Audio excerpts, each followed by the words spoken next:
보험 이야기를 하는 건데요. 요 용어가 조금 익숙하지 않을 수가 있어요. 보험자, 그 다음에 피보험자가 있는데, 보험자는 보험회사고, 피험자는 그 보험에 가입한 개인들 이야기하는 거예요.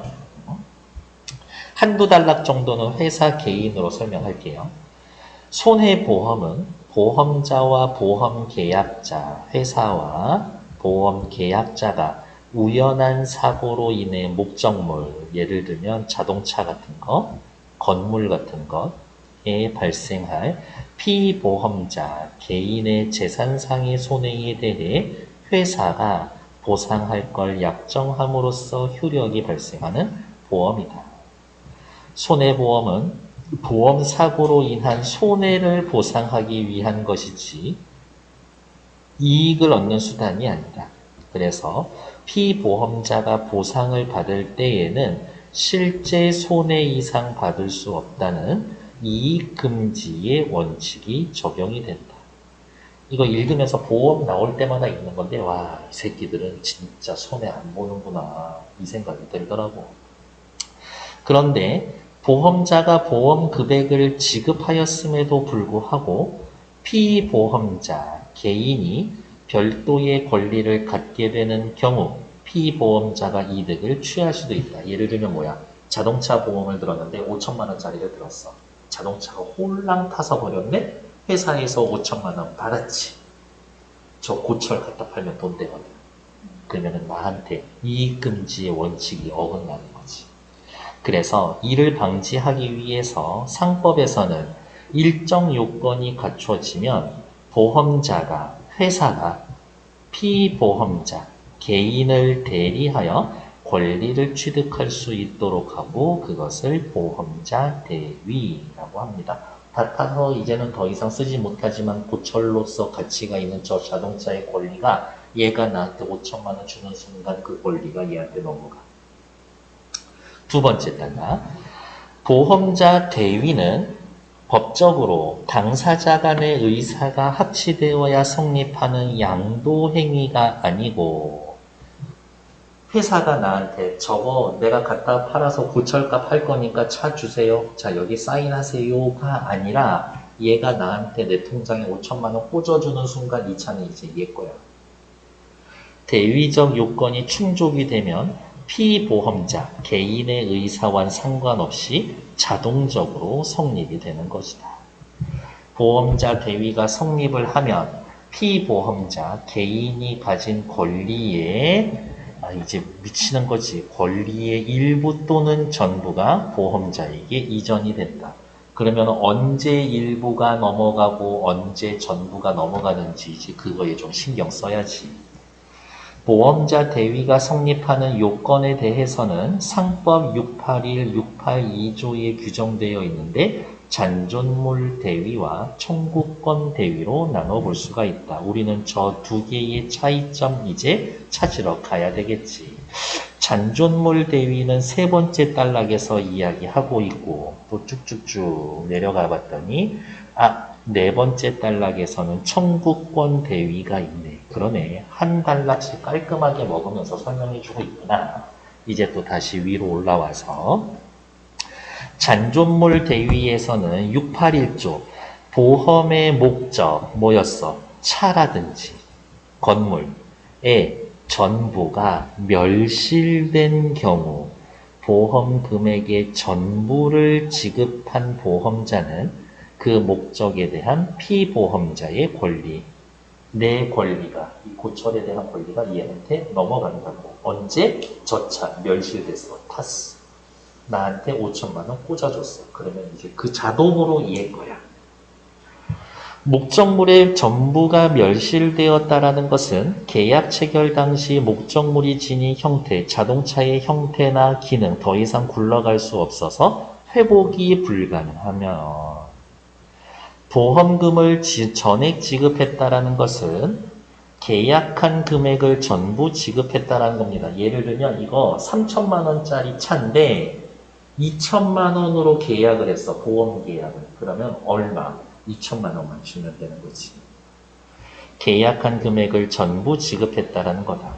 2천만 원짜리 자동차가 화재로 전소되어 보험자가 2천만 원 보험 금액을 지급했다면 잔존물 전체에 대한 이거 100% 전부 다 얘 거야. 보험회사 거야.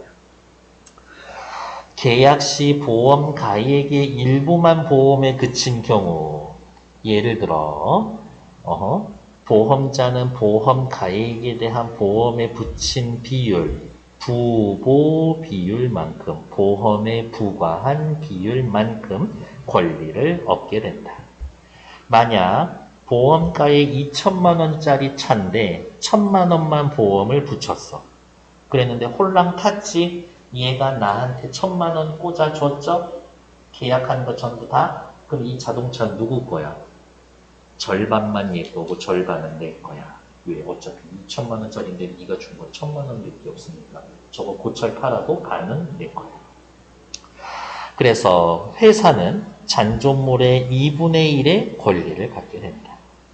이와 같은 규정을 둔 이유는 잔존물의 고철과 같은 경제적 가치가 있다면 피보험자는 이를 처분해서 이익을 볼 수 있기 때문이다. 보험자가 잔존물에 대한 권리를 얻게 되면 폐기물 처리와 같은 부수적 의무도 부담하게 되는 겁니다. 예를 들면 이 자동차 어떻게 길거리에서 홀랑 탄 거 견인차 불러다가 고철장에다 갖다 줘야 돼. 비용이 들겠지. 그 비용도 얘가 돼야 돼. 그런데 잔존물의 경제적 가치가 홀랑 다 탄 차의 경제적 가치, 탄 차의 고철값이 폐기물에 대한 처리 비용보다 작다면 처리 비용이 더 들어. 그럼 보험회사에서 지 돈 들여서 가져갈까? 그때는 또 안 가져가. 대위권의 행사가 보험자에게 불이익이 될 수 있다.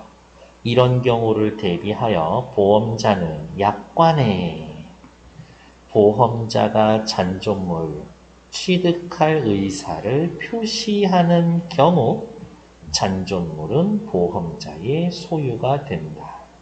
와 같은 대위권 포기 관련 조항을 넣기도 한다. 이 말이 왜 포기가 돼? 소유가 된다며?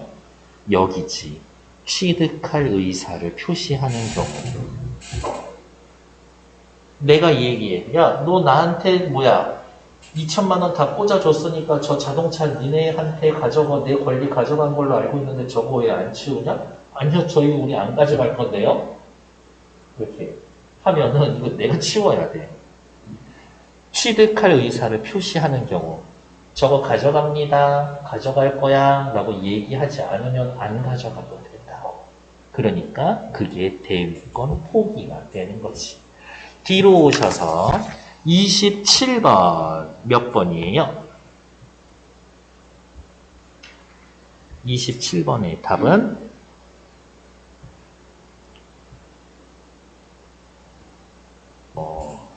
그렇지. 3번. 보험자가 취득할 의사를 표시하지 않는다면 가져가겠다고 하지 않으면 대위가 자동적으로 성립되지는 않습니다. 가져가도 될까요가 아니라 가져갈게요까지만 이야기해도 되는데 가져갈게요 라고 얘기하지 않는 거. 다음 청구권 대위에 관해서도 얘는 몇 번째 단락이야? 네 번째 단락이지.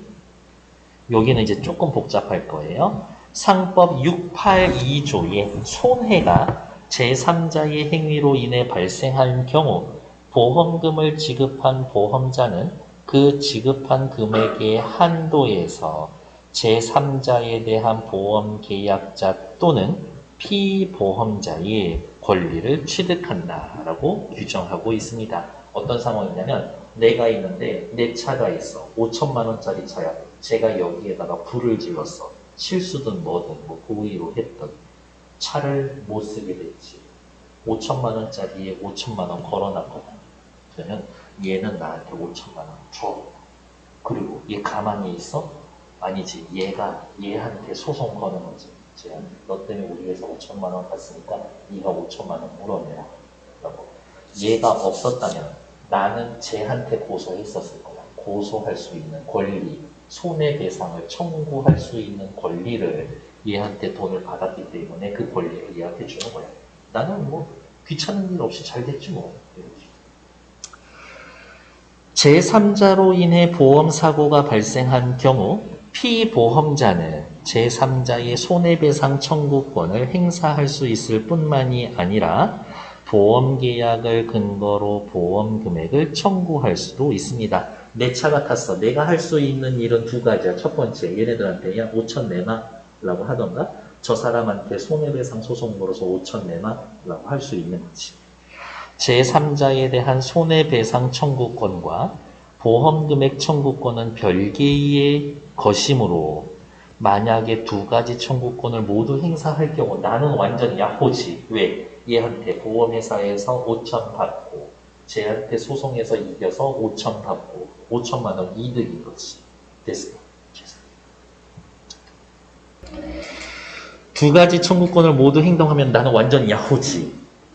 이를 방지하기 위해 보험자가 피보험자에게 지급한 금액의 한도 내에서 얘가 나한테 준 5천만 원만큼 쟤한테 소송할 수 있는 권리를 주는 거지. 예를 들면 이거야. 5천만 원짜리 3천만 원 했어. 그러면 3천만 원 받고 어떻게 얘는 쟤한테 3천만 원짜리 소송권을 얻을 수 있는 거지. 제3자에 대한 권리도 갖도록 한 것이 청구권 대위다. 제3자한테 손해배상 청구할 수 있는 권리겠지. 청구권 대위는 보험자가 지급한 금액의 한도 내에서 청구권을 가지는 거니까 목적물의 전부가 멸실되는 것뿐만이 아니라 부분적 손해를 입히는 경우에도 적용됩니다. 제가 내 차에다 불 질렀는데 완전히 전소돼서 못 쓰는 경우나 아니면 때마침 또 빨리 해서 금방 껐어. 그것도 다 돼. 근데 그게 불탄 차를 어떻게 타? 청구권 대위의 요건이 되는 제3자에는, 그럼 이제 또 이게 중요한 거죠. 도대체 누가 제3자냐? 일반적으로 보험자, 보험계약자, 피보험자를 제외한 사람이 될 수 있으나, 그러니까 누구? 나 대신에 계약서 작성해서 대신 돈 내준 우리 아버지, 이 보험회사 제외한 나머지는 다 제3자야. 그러면 누구도 포함돼. 가족도 포함이 될 수가 있잖아. 그치. 피보험자와 생계를 같이 하는 가족도 고의로 사고를 낸 경우가 아니면 제3자의 범위에서 제한한다. 아들놈이 있었는데 이게 오늘 약간 좀 헷가닥했나봐. 그냥 차 안에서 컵라면을 끓여 먹고 싶었어. 그래서 집에 브루스타 들고 아빠 차에 가서 브루스타 켜서 라면 끓여 먹다가 차에 불이 났어. 실수로. 그러면 나는 일단 보험회사한테 5천 받아올 거야. 그럼 보험회사 가만히 있을 거야? 아니지. 내 아들한테 소송을 걸 거야. 아들은 어떻게 5천만 원 뱉어내야 돼. 그럼 그거 결국 누구 돈이야? 내 돈이지. 그런 경우를 막아주겠다라는 거지. 고의가 아니라면. 마지막 6번째 단락. 넘어가기 전에 A, B 한번 볼게요. A는 세 번째 단락에 있는 잔존물 전체에 대한 권리. 그 고철 내 거예요. 그 고철 내 거예요. 다음, 방금 읽은 B. 제3자에 대한 권리. 보험회사가 저 사람한테 돈 뱉어내라고 소송 걸 수 있는 권리. 28번에 몇 번 할 거예요? 저 고철 내 거예요. 불낸 당신 돈 내놓으세요. 1번? 자동차 운행할 수 없어. 차 완전 다 타버렸거든.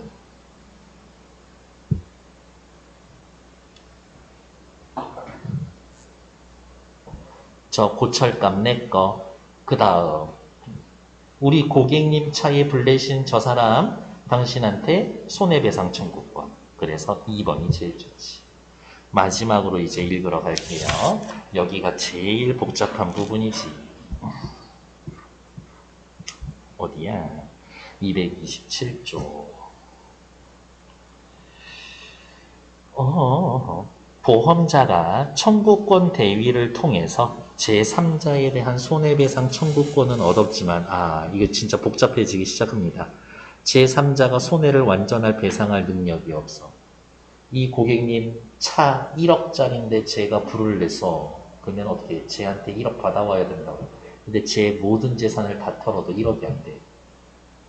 예를 들어 보험 가액 1억짜리 건물에 5천만 원만 보험을 붙였는데 제3자의 과실로 건물이 전소되었다라고 합시다. 이거는 완전 멸실이지. 못 쓰는 거야, 이 건물. 보험자는 5천만 원을 피보험자에게 지급하고 얘한테 5천만 원 받아오고 제3자에 대한 손해배상 청구권을 얻는다. 얘가 쟤한테 가서 돈 내나 얼마 5천만 원짜리 소송을 걸 거야. 그러면 제3자의 배상 능력이 6천만 원밖에 되지 않는다면 얘는 얘한테 5천만 원 줄 거죠. 나는 1억짜리 건물 다 타서 5천밖에 못 받았는데 그러면 어떻게 나머지 5천 받기 위해서 나는 얘한테 또 소송 따로 걸어야지. 그러면 쟤 1천만 원 나한테 온다고. 나는 얼마 받았어? 6천 받았어. 얼마짜리 건물에? 1억짜리 건물. 그럼 나는 4천 손해보는 거죠. 잠이와 아무지. 이 경우 보험자가 제3자에게 청구할 수 있는 금액 및 피보험자와의 분배에 대해선 세 가지 학설이 대립이 됩니다. 자, 한번 살펴봅시다. 절대설은 보험자가 상법의 조항을 문자 그대로 해석한 것으로 지급 한도 내에서 5천만 원 나한테 먼저 주고 우선적으로 배정을 받고 일단 너 5천만 원 빨리 나한테 줘. 나머지가 있을 때에만 피보험자에게 주어야 한다라는 견해다. 이 위의 상황을 예를 들면 제3자로부터 우선 5천만 원 받고 나머지 1천만 원은 피보험자가 받게 되는 겁니다. 어디가 있냐? 어디가 있냐? 여기 요만큼 이해했나요? 네, 다음 절대설은 그러니까 어떻게? 보험자 누구? 보험회사가 제3자한테 5천 받고 나머지 받은 5천 나한테 주고 나머지 1천만 원 내가 받아오는 거고 그러면 이 사람 손해는 얼마 주게 되는 거야? 6천 주게 되는 거지. 다음 상대설은 제3자의 배상액을 제가 뱉어내야 될 배상액을 부보 비율에 따라서 분배해야 한다는 견해입니다. 1억짜리에 5천만 들었으니까 어떻게 부보율은 2분의 1이지. 그러니까 제가 뱉어낼 돈의 절반은 내가 얘가 나한테 준 돈의 그 건물의 절반은 또 얘가 뱉어낼 돈의 절반은 얘가 권리를 갖고 있는 거지. 위에선 부보 비율이 2분의 1이니까 회사가 저 사람한테 3천 받아오고 나머지 3천 개인이 내가 나머지 3천만 원을 나눠 갖게 되는 겁니다. 그러면 나는 손에 얼마 주게 될까? 일단 얘한테 3천 받았죠? 얘한테 얼마 받아오는 거야? 5천 받아올 수 있지. 그게 계약이었으니까. 그러니까 내 손에 8천 쥐게 될 수 있어. 그렇죠? 차액설은 피보험자가 개인이 제3자한테 일단 우선 손해배상을 받고 그러니까 나 쟤한테 얼마 받아올 수 있어? 쟤한테 1억짜리인데 너 6천밖에 없어. 6천 내가 다 받아올 수 있어. 그치? 6천 받아오고 나머지가 있으면 보험자가 이를 대위할 수 있다라는 견해다. 위의 예에서 피보험자는 보험 금액과 손해배상 청구를 통해 손해액의 전부인 1억을 받을 수가 있다. 어떻게 받을 수 있다? 제3자한테 6천 일단 싹 다 받아오고 보험회사에서 4천 받아올 수 있지. 5천 계약했는데요. 이익을 초과하면 안 되죠. 그렇게 해서 여기에서 6천 받아오고 너한테 5천 받기로 했지만 4천만 내놔. 그래서 4천 받아오고 나는 다 받을 수 있어. 그러면 개인한테 제일 유리한 건 누굴까? 차익설이 제일 유리해. 이건 어쨌든 다 받아낼 수 있으니까. 물론 제 배상 능력이 한 3천밖에 안 된다라고 하면 3천 받고 5천 받아서 어쨌든 손해이긴 하지만 그건 손해가 제일 적어. 보험자는 제3자에게 이제 남아있는 돈 어떻게 1,000만 원에 대해 대위 청구를 할 수가 있습니다. 세 가지 학설 중 차액설이 통설로 인정을 받고 있습니다. 요게 대세예요. 왜? 이게 개인한테 제일 유리하니까. 보험의 목적상 이득금지만 위반하지 않으면 피보험자, 나의 손해보전이 최우선이니까. 25번, 29, 30, 세 문제 3분 드려볼게요.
어머, 시간이 계속 가고 있었네.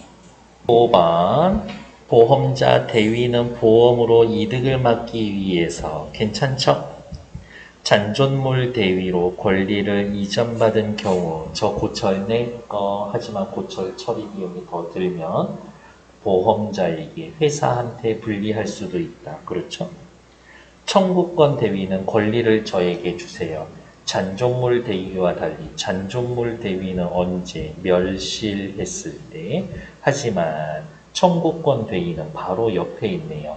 목적물의 전부가 멸실되는 경우뿐만이 아니라 부분적인 손해를 입었을 때에도 할 수 있는 게 청구권 대위니까 3번도 맞는 얘기지. 4번, 보험회사는 사고를 일으킨 제3자가 배상 능력이 없다면 피보험자가 입은 손해는 완전히 메워지지 않을 수도 있다. 아까 6천만 받고 끝날 수도 있었잖아.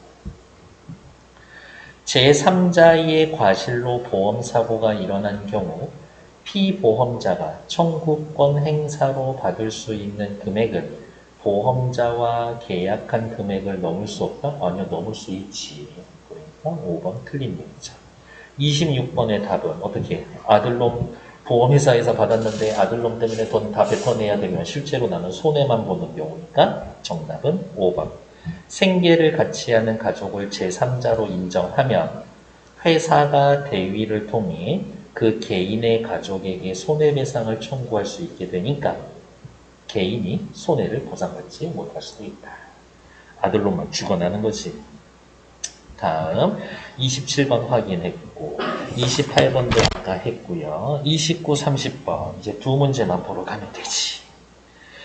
갑은 보험가액 2천만 원인 자동차에 대해 보험회사와 2천만 원 손해계약을 체결했는데 을의 과실이 100% 보상이 되어서 수리비 1천만 원의 손해를 입었습니다. 차가 완전히 없어진 거는 아니네. 그러니까 멸실된 상황은 아니죠. 그러니까 잔존권 대위를 쓸 수는 없지. 대신에 그럼 이제 뭐 할 거야? 청구권 대리 쓸 거야. 얼마짜리? 1천만 원짜리 청구권 대리를 얻어서 누구한테? 을한테 소송할 거야. 수리 후 차량의 가치는 변동이 없고 보험회사는 갑에게 1천만 원을 줬습니다. 밑으로 내려올까요? 병은 5억짜리 건물의 A보험 2억의 손해배상을 체결했고 정의 방화로 창고 건물이 전소되어서 이거 멸실됐네. 5억의 손해를 입었지. 회사가 병에게 2억을 지급했고 정이 지불할 수 있는 능력은 1억입니다. 괜찮나요? 자, 이제 옆에 보러 갑시다. 맞는 것 찾기. 가에서는 보험자 대위가 인정되므로, 그렇죠. 보험자 대위는 인정되지. 자동차에 대한 권리는 A 보험회사가 가져? 아니지. A 보험회사가 가질 수 있는 권리는 뭐야? 을에게 1천만 원 내놓으라 라고 하는 손해배상 청구권을 가져올 수 있는 거지. 1천만 원짜리 보험 드렸으니까 그거 다 자동차 제 거예요. 그렇게 할 수는 없지. 틀리죠? 수리 전 자동차의 가치가 1천만 원 아래라면 A 회사는 대위권을 포기하는 게 유리하겠군. 여기에서 A 보험회사가 가질 수 있는 대위권은 뭔데? 을에게 손해배상 청구할 수 있는 권리인데 이 권리를 포기하고 그냥 네 고객님 하고 갑한테 1천만 원 아래로 주고 끝낸다고? 그럴 리가. 그럴 놈들이 아닌데요. 가에서는 나와 달리 보험 금액을 전부 지급한 것이 아니므로 오케이. 보험회사는 자동차의 일부에 대해서만 권리를 갖는다고? 아니요. 자동차의 일부에 대해서라도 권리를 갖게 되려면 그 자동차가 멸실돼야지. 3번 탈락. 나에서는 가와 달리 보험 금액 이상의 손해가 발생했으니까 A 보험회사는 2억 이상의 손해에 대해 부부 비율의 제3자와 분담을 하는 그런 들떨어진 회사는 전혀 없죠. 왜? 얘 나한테 2억 주고 나머지 3억에 대해서 쟤랑 얘랑 나눠서 나한테 다시 갚아준다고? 얘네가? 말도 안 되는 소리지. 나에서는 답은 5번이겠네요. 가와 달리 목적물이 멸실, 다 타버렸죠. 보험 금액을 전부 지급했어. 얘 나한테 2억 줬어? A 보험회사는 제3자에 대한 청구권 가질 수 있나? 가질 수 있지. 뭐라고? 2억 베토노라고 하겠지. 다음, 멸실돼서 완전히 사라져버렸죠? 그 건물 이제 누구 거? 얘네 거. 잔존물에 대한 권리도 일부 가질 수 있겠고. 맞는 말이지. 밑으로 내려와서 가에서 A 보험회사가 을로부터 차량 수비를 모두 받아냈다면 1,000만 원 다 받아냈다면 세 가지 학설에 적용받지 않는다. 여기에 나와 있는 각 학설은 전제 조건이 하나 있었었지. 언제? 실수로 불지른 사람이 손해를 완전히 배상할 수 없을 때, 완전히 배상할 수 없을 경우에 무슨 설을 넣을 거냐니까 완전히 다 받아내면 상관이 없어. 나에서 절대설에 따르면 A 보험회사는 대위를 통해 정으로부터 1억 원 받아낼 수 있습니다. 쟤한테 1억 원 받아낼 수 있지, 절대설에서는. 3번, 상대설에 따르면 정이 가진 1억을 비율로 나누는 거죠. 그녀는 얼마? 5억짜리에서 2억이 됐으니까 얘가 2억 줬으니까 회사는 5분의 2, 나머지 5분의 3은 내 거지. 저 얼마야? 제가 가지고 있는 1억의 5분의 3, 6천만 원 내 거, 4천만 원 회사 거. 병이 보험회사보다 더 많이 가져가게 됩니다. 왜? 병은 5분의 3 가져갈 거고 회사는 2억 냈으니까 5분의 2 가져갈 테니까. 나에서 차액설에 따르면 A 보험회사가 대위를 통해 정에게 요구할 수 있는 금액은 없습니다. 왜? 일단 얘한테서 1억 받아왔고 보험회사는 그 다음에 2억 줘야 되는 거고 얘가 청구를 할 텐데 청구해봐야 얘한테 받을 수 있는 돈이 없어. 그러니까 4번은 괜찮지. 나의 절대설과 상대설에 따르면 병의 손해가 완전히 메워지지는 않지만 차액설 뭐야? 맨 마지막 거 어떻게? 일단 얘한테 가진 거 싹 다 1억 받고 회사로부터 2억 받아서 여전히 2억 손해야. 그러니까 5번 틀린 얘기지. 수고하셨습니다.